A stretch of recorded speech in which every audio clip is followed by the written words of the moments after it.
نعرہ تکبیر، اسلام، پاکستان، پاکستان کا مطلب کیا؟ اب میں دعوت خطاب دیتا ہوں، اور جس ہستی کو میں دعوت خطاب دینے والا ہوں، آپ کی شخصیت کسی تعارف کی محتاج نہیں ہے، اور یہ ہمارے لیے بہت بڑی خوش نصیبی اور سعادت کی بات ہے جس وقت محترم جناب قاری ابو بکر جمیل صاحب حفظہ اللہ تعالی انہوں نے ہمیں یہ اطلاع دی کہ آپ کی مسجد جامعہ مسجد رحمانیہ اہل حدیث تاج کالونی ملت روڈ میں حضرت قاری صاحب تشریف لانے والے ہیں، تو یقین کیجئے ہماری خوشی کی انتہا نہ رہی، اور آپ کی آمد اور آپ کا جوش و جذبہ یہ بھی میں دیکھ رہا ہوں، اس لیے میں زیادہ دیر حائل نہیں رہنا چاہتا، کیونکہ آپ کی طرح قاری صاحب کی گفتگو سننے کا میں خود بڑا شوقین ہوں، اور آج خطبہ جمعہ کے بعد میں یہاں پہ صرف قاری صاحب کی وجہ سے ہوں، اور پروگرام بھی چھوڑا ہے کہ ہماری مسجد میں قاری صاحب تشریف لا رہے ہیں، ان کے ساتھ ملاقات بھی ہوگی، ان کی زیارت بھی ہوگی، اور ان کی گفتگو سننے کی بالکل قریب بیٹھ کر آن لائن ان کی گفتگو سننے کی سعادت حاصل ہوگی۔ تو بہرحال اب بلا تاخیر ان کی گفتگو شروع ہونے والی ہے۔ آپ کی ہستی، آپ کی شخصیت کسی تعارف کی محتاج نہیں، آپ عالم اسلام کے عظیم مذہبی رہنما ہیں، اور آپ اس وقت مرکزی جمعیت اہل حدیث پاکستان کے نائب امیر بھی ہیں، اور آپ کا جو سب سے اہم تعارف ہے، اور یقیناً جو حضرت قاری صاحب کے لیے باعث سعادت بھی ہے، آپ کا سب سے اہم تعارف یہ ہے کہ آپ اس وقت اللہ کے فضل و کرم سے قرآن مجید کے خادم ہیں اور دین اسلام کے مبلغ ہیں۔ آپ کا خطاب بلا شبہ علمی بھی ہوتا ہے، ایمانی بھی ہوتا ہے، اور روحانی بھی ہوتا ہے۔ انشاءاللہ آپ سنیں گے اور آپ کو پتہ چلے گا۔ ہمارے لیے سعادت کی بات ہے کہ ہماری مسجد میں آپ کی تشریف آوری ہوئی اور آپ کے خطاب سے ہم مستفید ہوں گے۔ تو خطاب فرماتے ہیں فضیلت الشیخ استاذ العلماء ولی کامل قاری القرآن محترم جناب حضرت علامہ قاری صہیب احمد میر محمدی صاحب حفظہ اللہ تعالی متان اللہ بطول حیاتہ۔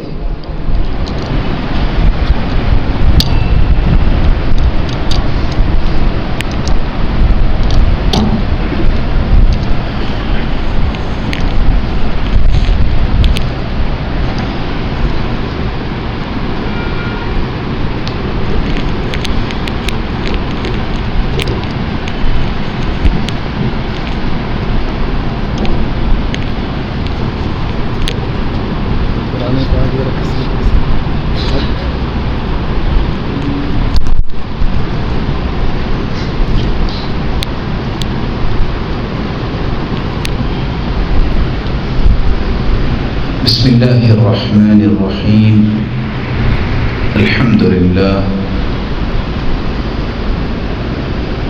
الذي بيده مقاليد الفرج والصلاة والسلام على صاحب الجبين الأبلج المبعوث بأقوم دين وأعظم منهج صلوات ربي وسلامه عليه وعلى آله وأصحابه السرج أما بعد فأعوذ بالله من الشيطان الرجيم ومن يطع الله والرسول فأولئك مع الذين أنعم الله عليهم من النبيين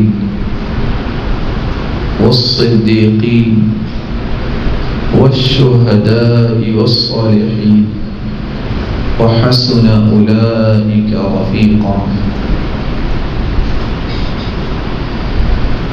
لائق التکریم سامعین مکرم، اللہ ذوالجلال ہم سب کے خالق و مالک اور رازق ہے۔ یہ اس کا فیصلہ ہے وہ جس جگہ کو چاہے عظمت سے نواز دے. کوئی 55 سال یہاں نمازیں باجماعت پڑھے، اگر اس کے مقابلے میں ایک نماز بیت اللہ میں پڑھی جائے تو ان 55 سال کی نمازوں سے افضل. یہ اسی کا ہی فیصلہ ہے. وہ کسی وقت کو عظمت سے نواز دے. کوئی 83 سال 4 مہینے عبادت میں مشغول رہے، اس کے مقابلے میں اگر لیلۃ القدر کسی کو نصیب ہو جائے تو 83 سال 4 مہینے کی عبادت سے اس رات کی عبادت کو افضل بنایا گیا.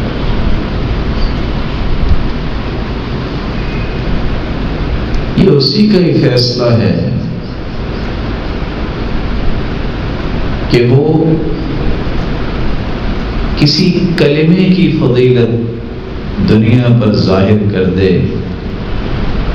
زمین و آسمان یہ 14 کے 14 طبق قیامت کے دن ایک ترازو کے ایک پلڑے میں رکھے جائیں گے. لو وضعت السماوات والارض ومن فیہن فی کفۃ لوسعتہن. اگر 7 زمینیں اور 7 آسمان ترازو کے ایک پلڑے میں رکھے جائیں تو ایک پلڑا بھی بھرے گا نہیں. لیکن کیا کمال کا یہ کلمہ ہے، دل کی خوشی سے الحمدللہ کہہ دیا جائے تو قیامت کا دن یہ ہوگا والحمدللہ تملأ المیزان. ترازو کے دونوں پلڑے لبالب نیکیوں سے بھر جائیں.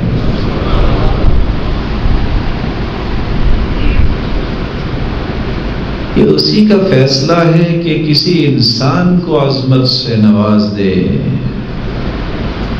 اللہ نے نوازا ہے تو کس ہستی کو نوازا ہے جو ہستی فرماتی ہے انا سید ولد آدم ولا فخر، انا قائد المرسلین ولا فخر، بیدی لواء الحمد، آدم فمن سواہ تحت لوائی.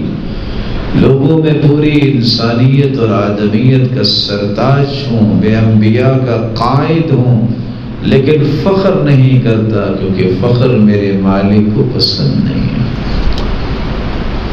قیامت کا دن ہوگا، آدم علیہ السلام سے لے کر قیامت تک آنے والی آدمیت بشمول انبیاء میرے جھنڈے تلے ہوں گے اور میں ہی سب سے پہلے سفارش کروں گا اور میری ہی سفارش کو سب سے پہلے سنا جائے گا اور میرے لیے ہی سب سے پہلے جنت کا دروازہ کھولا جائے گا اور سب سے پہلے میں ہی جنت میں داخل ہوں.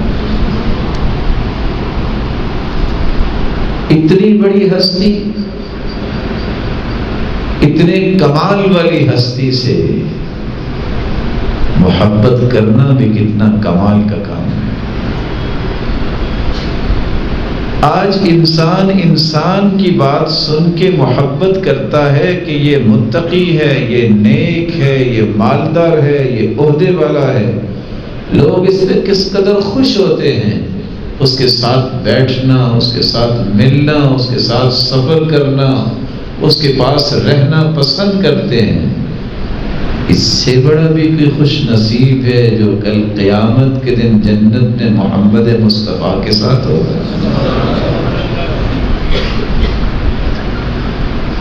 وہ کون خوش نصیب ہے جس کو قیامت کے دن رفاقت نبی نصیب ہوگی. آج اسی پہلو کو میں پیش کرنے جا رہا ہوں اس دعا کے ساتھ کہ اللہ جتنے یہ روشن چہرے بیٹھے ہیں سب کو اپنے پیغمبر کا ساتھ نصیب فرمائے. رسول اللہ صلی اللہ علیہ وسلم نے فرمایا من اشد امتی لی حبا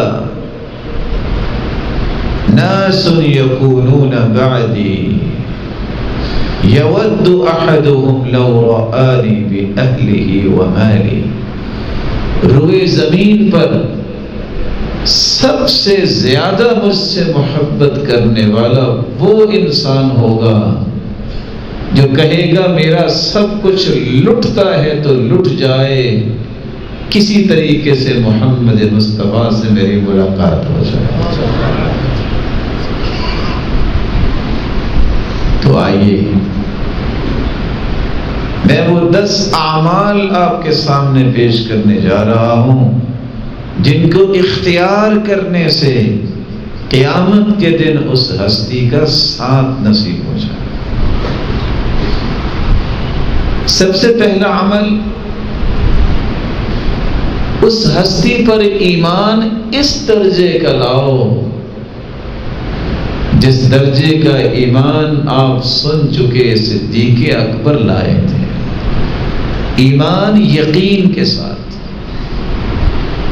رسول اللہ صلی اللہ علیہ وسلم تشریف فرما تھے، صحابہ سے کہنے لگے وددت انی لقیت اخوانی، وددت انی لقیت اخوانی، میرا جی چاہتا ہے میں اپنے بھائیوں سے ملوں، میرا جی چاہتا ہے میں اپنے بھائیوں سے ملوں۔ صحابہ سوال کرتے ہیں السنا اخوانک یا رسول اللہ، اللہ کے محبوب ہم آپ کے بھائی نہیں ہیں؟ فرمایا انتم اخوانی و اصحابی، تم میرے بھائی بھی ہو اور میرے ساتھی بھی ہو، تمہارے تو سامنے میں ہوں، وہی تمہارے سامنے نازل ہوتی ہے۔ وَدِدْتُ أَنِّي لَقِيتُ إِخْوَانِي الَّذِينَ آمَنُوا بِي وَلَمْ يَرَوْنِي، میں تو ان سے ملنے کی خواہش کرتا ہوں جنہوں نے مجھے دیکھا تو نہیں ہوگا اور مجھ پر ایمان لے آئیں گے۔ خوش نصیب ہیں آپ اگر ایمان قبول کر لیں، اور ایمان بھی 3 قسم کا، اس کے 3 زاویے ہیں۔ میرا اور آپ کا یہ ایمان ہونا چاہیے اللہ کی مخلوق میں سب سے اعلیٰ، سب سے ارفع، سب سے اسما اگر کوئی ہستی ہے، قیامت تک نہ ایسی ہستی آئے گی نہ آج تک آئی ہے، وہ ہستی ہے محمد رسول اللہ صلی اللہ علیہ وسلم۔ میرا یہ ایمان ہونا چاہیے اور ہے، میں زبان سے بھی اس بات کو بیان کروں اور دل سے تصدیق کرتا ہوں، 1,24,000 پیغمبر اللہ نے بھیجے، 315 رسول تھے، ان تمام انبیاء کا سرتاج اور سب سے آخری پیغمبر جس کے بعد کوئی پیغمبر نہیں آئے گا وہ محمد رسول اللہ صلی اللہ علیہ وسلم۔ میرا یہ ایمان ہے قیامت کی دیواروں تک اگر کسی ہستی کو اللہ نے رول ماڈل بنایا ہے، آئیڈیل نمونہ اور اسوہ اور قدوہ اور معیار بنایا ہے، تو وہ ہستی ہے محمد رسول اللہ۔ اس ہستی پر ایمان لائیے۔ یا ایھا الذین آمنوا اتقوا اللہ وآمنوا برسولہ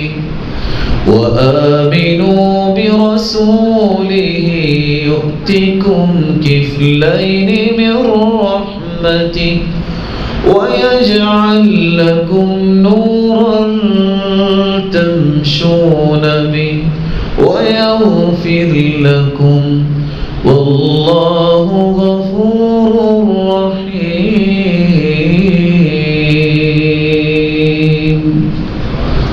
ایمان کا دعویٰ کرنے والوں، اللہ سے بھی ڈر جاؤ اور اس کے رسول پر ایمان لاؤ۔ ملے گا کیا؟ اللہ تمہارے لیے ایسی روشنی کا بندوبست کریں گے جس روشنی میں چلتے ہوئے کبھی آپ کی زندگی میں کوئی تاریکی نہیں آئے گی اور نہ ہی قیامت کو کوئی تاریکی نظر آئے گی، تمہیں وہاں بھی روشنی نصیب ہو۔ اور اللہ عز و جلال تمہیں دگنی رحمت سے نوازیں گے. اور اللہ عز و جلال جب تم اس راستے پہ چلو گے، اللہ کے رسول کے ایمان پر جو راستہ کھلتا ہے، اگر کوئی کمی کوتاہی ہوگی تو تمہارا مالک وہ تمہارے گناہ بھی معاف کر دے گا. ایمان ایسا لاؤ کہ اس کی تصدیق کرو کہ اس سے سچا انسان دنیا میں نہیں آیا. جہاں پوری انسانیت کی صداقت ختم ہوتی ہے، وہاں محمد مصطفیٰ کی صداقت کا آغاز ہوتا ہے. معراج کی سیر کروائی گئی. ابو جہل کو جب پتہ چلا تو سیدنا ابو بکر صدیق رضی اللہ تعالیٰ عنہ کے پاس آ کے ایک سوال کرتا ہے،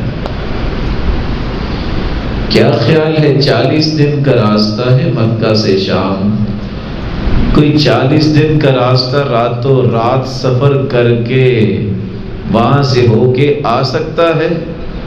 سیدنا ابو بکر فرمانے لگے نہیں. خوش ہو گیا کہ آج بات بن جائے. پھر کہتا ہے اگر کوئی یہ کہے کہ میں راتوں رات آسمانوں کی سیر کی، جنت دوزخ دیکھی اور واپس آ گیا، کوئی ایسا ہو سکتا ہے؟ تو سیدنا ابو بکر صدیق رضی اللہ تعالیٰ نے فرمایا ایسا تو نہیں ہو سکتا. کہا لگا کے کہتا ہے جانتے ہو یہ کون کہہ رہا ہے؟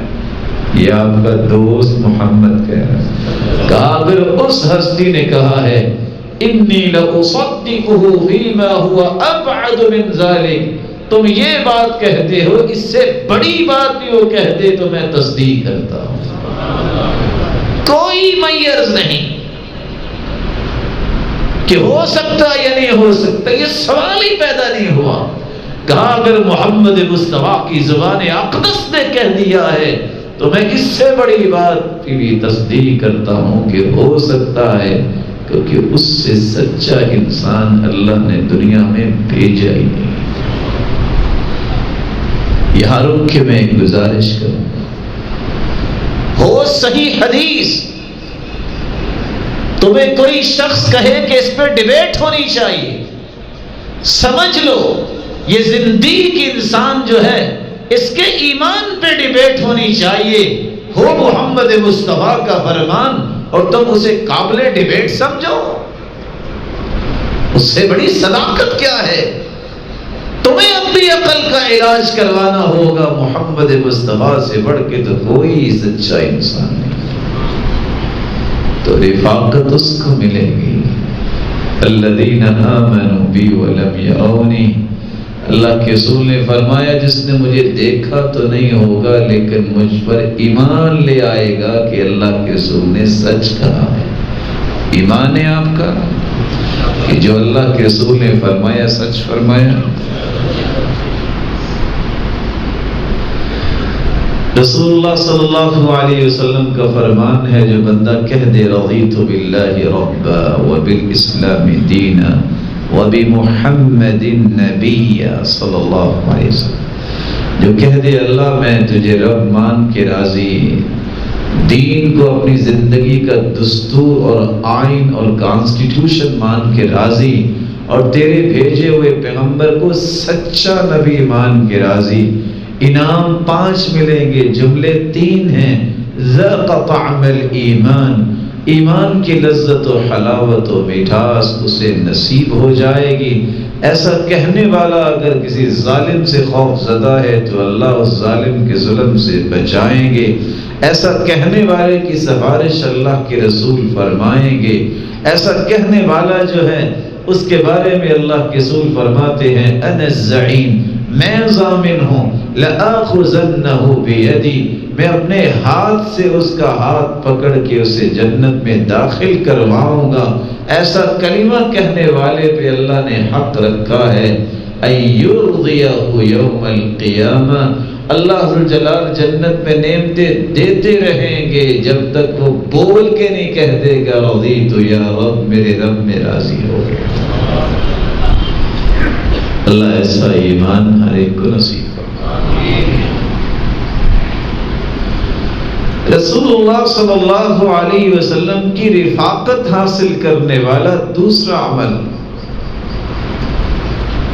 دنیا جہان سے بڑھ کے محبت کرے تو محمد مصطفیٰ سے محبت کرے۔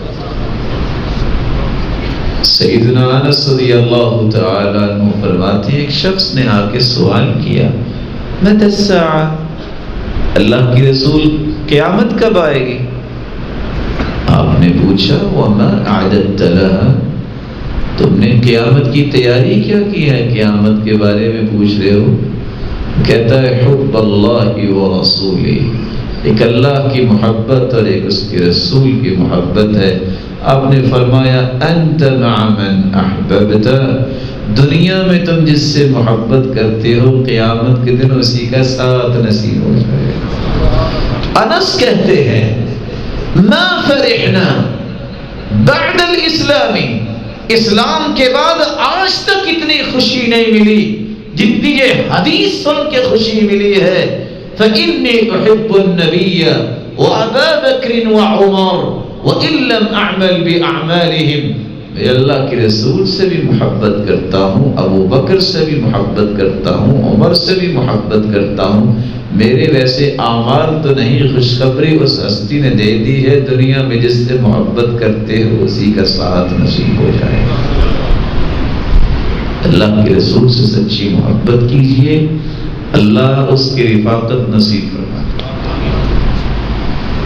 تیسرا عمل جس سے اللہ کے رسول کی رفاقت ملتی ہے، اس ہستی کی اطاعت کیجئے، اس ہستی کی اطاعت اور فرما برداری کیجئے۔ اطاعت طوع سے ہے، اور عربی زبان میں طوع کا مطلب ہے دل کی خوشی سے کوئی بات ماننا، مجبوراً نہیں، دل کی خوشی سے کوئی بات ماننا۔ صحابی اللہ کے رسول کے پاس آئے اور کہتے ہیں واللہ انک لاحب الی من اہلی ومالی وولدی، اللہ کی قسم آپ مجھے مال سے بھی، اولاد سے بھی، اہل و عیال سے بھی پیارے لگتے ہیں۔ ابھی یہ بات کر رہے تھے تو اللہ کے رسول صلی اللہ علیہ وسلم نے اپنا سر مبارک جھکا لیا۔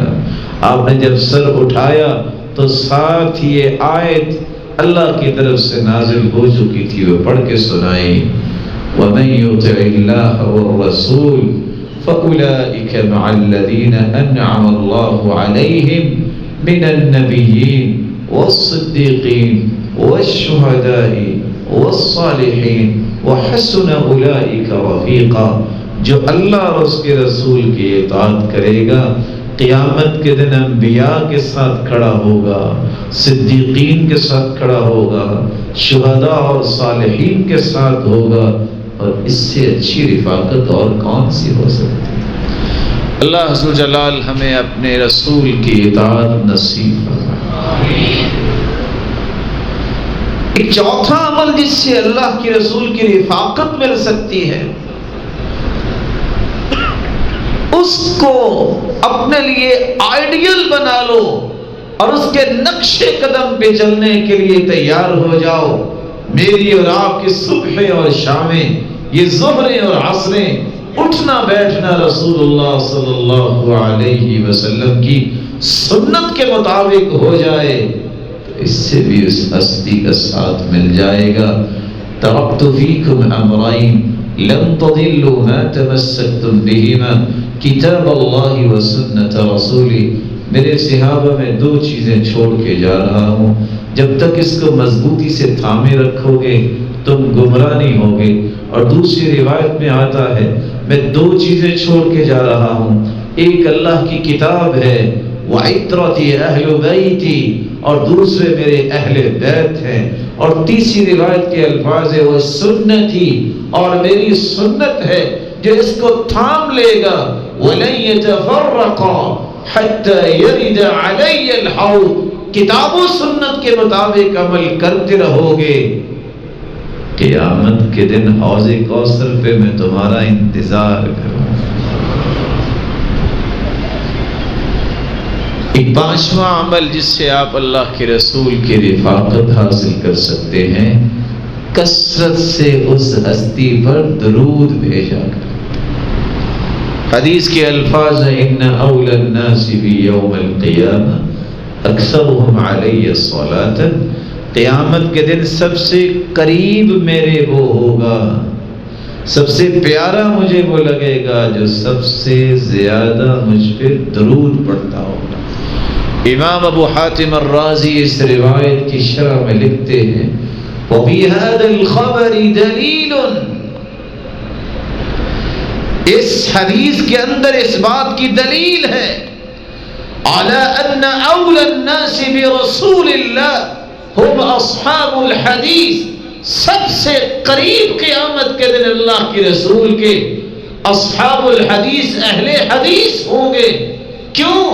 اس کی وضاحت کی ہے لأن ليس في هذه الأمة قوم أكثر صلاة عليه منهم، کیونکہ ان سے بڑھ کے دنیا میں اللہ کے رسول پر درود بھیجنے والا کوئی ہے ہی نہیں. ہر وقت ان کی زبان پہ یہی ہوتا ہے قال اللہ اور قال رسول اللہ صلی اللہ علیہ وسلم. خوش نصیب ہیں آپ جن کو اللہ نے یہ انعام عطا کیا ہے کثرت سے درود پڑھنے والا بھی اللہ کے رسول کی قیامت کے دن ساتھ ہی ہو. ایک چھٹا عمل جس سے آپ اللہ کے رسول کی رفاقت حاصل کر سکتے ہیں، ان من احبکم الی واقربکم منی مجلسا یوم القیامہ احاسنکم اخلاقا.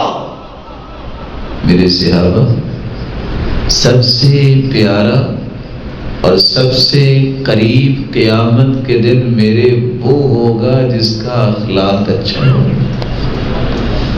اپنے اخلاق کو اچھا کیجیے. اور اخلاق کا مطلب صرف یہ نہیں ہے کہ آپ کسی کو گالی نہ دیں. اخلاق کا مطلب یہ ہے کہ گالی دے بھی تو اس کا گالی سے جواب نہیں، دعا سے جواب دیجیے. اخلاق کا مطلب امام احمد بن حنبل نے جو بتایا ہے وہ یہ ہے طلب الحلال واجتناب المحارم والتوسعة على العيال. ہر وقت طلب حلال کیا کرے، حرام سے بچا کرے، گھر والوں پر وسعت کیا کرے، ان کی آسانی کا خیال کیا کرے. اس سے بڑا کیا اخلاق ہو سکتا. ساتواں عمل جس سے اللہ کے رسول کی رفاقت نصیب ہوگی، شاگرد ہوں تو ایسے اور استاد ہوں تو ایسے. اللہ کے رسول کے پاس ربیعہ بن کعب رضی اللہ تعالیٰ عنہ رات کو پانی بھی لے کر آئے، ضروریات بھی لے کے آئے، وضو کروایا. اللہ کے رسول پوچھتے ہیں سل ربیعہ کوئی خواہش ہے تو بتاؤ. یہ شاگرد کی خواہش دیکھیے گا.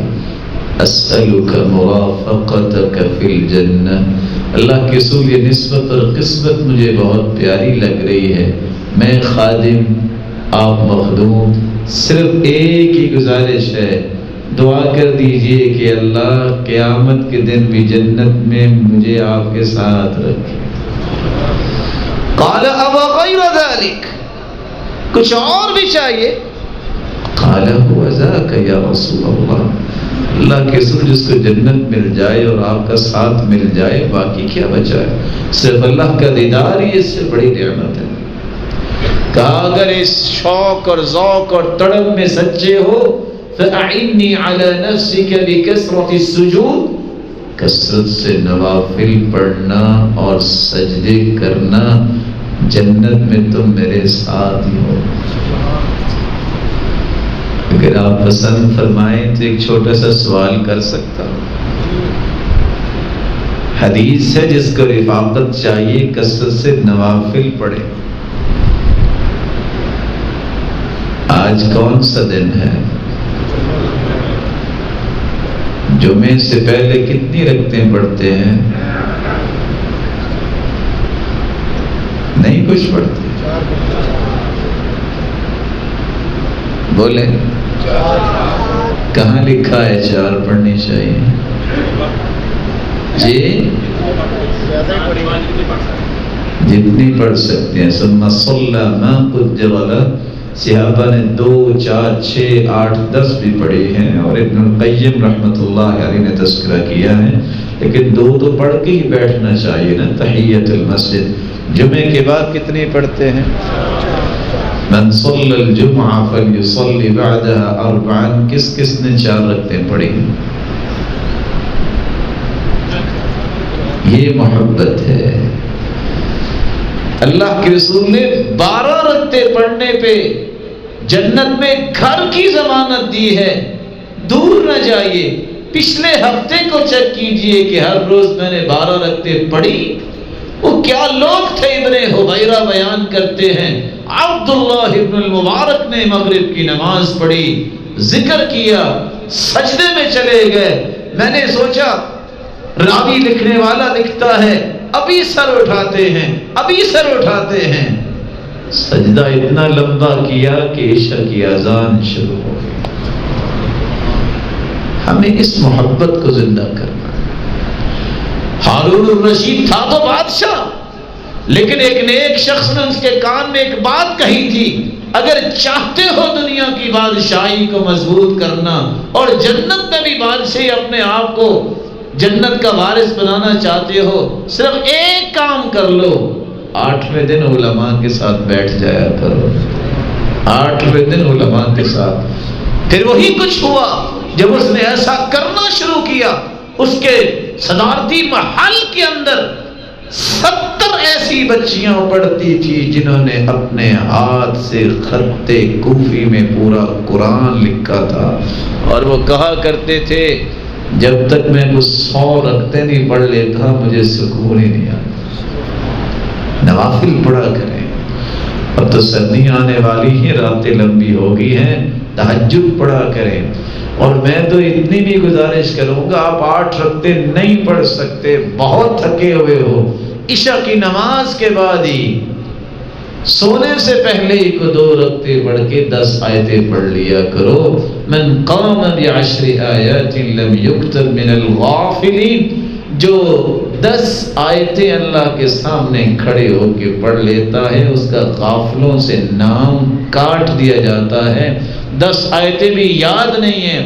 قل اعوذ برب الفلق اور قل اعوذ برب الناس پڑھ لیا کرو. ان دونوں سورتوں کی 11 آیتیں. 8واں عمل جس سے اللہ کے رسول کی رفاقت نصیب ہوگی. انا وکافل الیتیم کہاتین فی الجنہ وضم اصابعه وضم الصبابة والوسطى وفرق بینہما قلیلا. بکری کے بچے پالنے والوں، باندری کے بچے کا ذوق رکھنے والوں، مرغیاں پالنے والوں، پٹیرے اور طوطے اور طرح طرح کی چیزیں پالنے والوں، کسی انسان کے بچے کو بھی پالنے کی پلاننگ کیا کرو. جو یتیم ہو، جس کا باپ سر سے اٹھ گیا ہو، اس کی تعلیم کا بندوبست، اس کی دیکھ بھال کیا کرو. جو یتیم کی کفالت کرتا ہے، اللہ کے رسول نے فرمایا جنت میں میرے ساتھ اس طرح ہوگا جس طرح 2 انگلیاں ہیں. ایک 9واں عمل جس سے آپ اللہ کے رسول کی رفاقت حاصل کر سکتے ہیں. من عال جاریتین حتی تبلغا جاء یوم القیامت انا وهو کہذا. آج جس کے گھر میں بیٹی پیدا ہو جائے، انک امرؤ فیک جاہلیہ، جاہلیت کے آثار ابھی باقی ہیں. لوگ پریشان ہوتے ہیں بیٹی مل گئی. حدیث کہتی ہے جس کو 2 بیٹیاں اللہ عطا کر دے اور پھر اطعمہن وسقاہن وکساہن من جدتہ ورباہن، ان کو کھلاتا پلاتا پہناتا ہے، اچھی تربیت کرتا ہے، بالغ ہو جاتی ہیں، شادی کرتا ہے. اللہ کے رسول نے فرمایا قیامت کو میرے ساتھ جنت میں وہ ایسا ہوگا. اور دوسری روایت میں آتا ہے جس کی 3 بیٹیاں ہوں او 3 اخوات، 3 بہنیں ہوں، باپ نہیں ہے، بڑے بھائی نے اس ذمہ داری کو سنبھالا ہے، جہنم کے سامنے قیامت کو دیوار بن جائیں گی، والدین کو جہنم نہیں جانے دے گی۔ اللہ فرمائیں گے جاؤ جنت چلے جاؤ، وہ کہیں گے حتی يدخل ابوانا، جب تک ہمارے ماں باپ نہیں جنت میں جائیں گے ہم کیسے جائیں؟ اللہ کی طرف سے حکم ہوگا ادخلوا انتم وابواکم، جاؤ اکیلے نہیں، پھر اپنے والدین کو بھی ساتھ ہی جنت میں لے جاؤ۔ 10واں اور آخری عمل جو میں پیش کرنا چاہتا ہوں، اگر اللہ کے رسول کی رفاقت چاہیے تو ایک ایسا عمل بھی کر لو جس کی آج بہت ضرورت ہے۔ انکم سترون بعدی اثرا، لوگوں ایک وقت آئے گا، ترجیحات کا دور ہوگا، حق تمہارا ہوگا، ملے گا کسی اور کو۔ فاصبروا حتی تلقونی علی الحوض، صبر کر لینا، حوض کوثر پہ میں تمہارا انتظار کروں گا، وہاں تم میرے ساتھ ہی ہو۔ ان من ورائکم زمان صبر، ایک وقت آئے گا جب صبر ہی کرنا پڑے گا، اور صبر کیسا؟ مشکل حالات میں لوگ تانے بھی دیں گے، سزائیں بھی دیں گے، دشمنیاں بھی کریں گے، اور دیندار کی حالت یہ ہوگی کالقابض علی الجمر، جیسے ہاتھ میں آگ کا انگارہ پکڑا ہوا ہے۔ للمتمسک بھی اجر 50 شہید، لیکن پھر بھی دین پہ ڈٹ گیا، اپنے آپ کو مضبوط رکھا۔ تمہیں ایسے دور میں دین پہ ڈٹ جانے کا انعام کیا ملے گا؟ 50 شہیدوں کے برابر اجر ملے گا۔ صحیح الجامع کی روایت ہے، اللہ کے رسول سے صحابی نے پوچھا منا او منہم، اس دور کے 50 یا ہم میں سے؟ فرمایا اجر 50 شہیدا منکم، میرے صحابہ تم میں سے اگر 50 اپنی جان کا نذرانہ پیش کریں تو جتنا اجر پائیں گے، اللہ ذوالجلال ان کو ایسے فتنے کے دور میں دین پہ ڈٹ جانے والے کو اس کے برابر اجر عطا کرے۔ اللہ ذوالجلال ہمیں اپنے محبوب کی رفاقت نصیب فرمائے۔ اللہ ذوالجلال ہمارا ایسا ایمان بنائے جو اللہ کو پسند آ جائے، اور اللہ ذوالجلال ہم سب سے راضی ہو جائے۔ ایک شخص ہر وقت یہی کہتا تھا یا اللہ تم مجھ سے راضی ہو جائے۔ کسی نے پوچھا کہ آپ ہر وقت یہی کہتے رہتے ہو، کیا مطلب؟ کہتا ہے میں ہر وقت یہ کہتا ہوں، اگر اللہ نے ایک مرتبہ کہہ دیا نا کہ جا میرے بندے میں راضی ہو گیا تو میرا کام بن جانا ہے۔ میں تو اس لیے بار بار کہتا ہوں کہ یا اللہ تم مجھ سے راضی ہو جا۔ اللہ ذوالجلال آپ سب کی حفاظت فرمائے، اور اللہ ذوالجلال آپ سب کے لیے آسانیاں فرمائے۔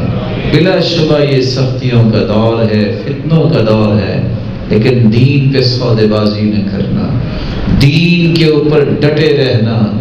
ایسے لوگ بھی گزرے ہیں، احادیث بتاتی ہیں، جن کو کھڑا کر کے اس کے سر پہ آرے رکھ کے آری چلا دی جاتی اور منشار کے ذریعے 2 ٹکڑے کر دیا جاتا، لیکن وہ دین سے نہیں پھرتا تھا۔ جس کے ناخنوں کو کھینچ دیا جاتا پھر بھی وہ اپنے دین سے نہیں پھرتا تھا۔ اللہ ہمیں ثابت قدمی عطا فرمائے، اور وہ بڑا بادشاہ ہے، وہ بغیر تکلیفیں دیے بھی تو مقام دے سکتا ہے۔ اللہ بغیر آزمائشوں کے ہی سب کو معاف فرما دے، اور یاد رکھنا یہ اللہ کی بادشاہی ہے، وہ چاہے تو کنویں سے نکال کے یوسف کو تخت پہ بٹھا دے، وہ چاہے تو اسی مصر کے بادشاہ کو 43 سال کے بعد پنجرے میں بند کروا دے۔ اللہ تیری ذات کا ہی تجھے واسطہ ہے اور صفات کا واسطہ ہے، تو ہم سب کے لیے آسانی فرما، اور ہم سب سے راضی ہو جا، سب کو صراط مستقیم پر گامزن فرما، اور جتنے ہی روشن چہرے بیٹھے ہیں ان کو، ان کے والدین کو، ان کی اولادوں کو جنت الفردوس میں اپنے محبوب کا ساتھ نصیب فرما، اور اپنے دیدار کا مستحق بنا۔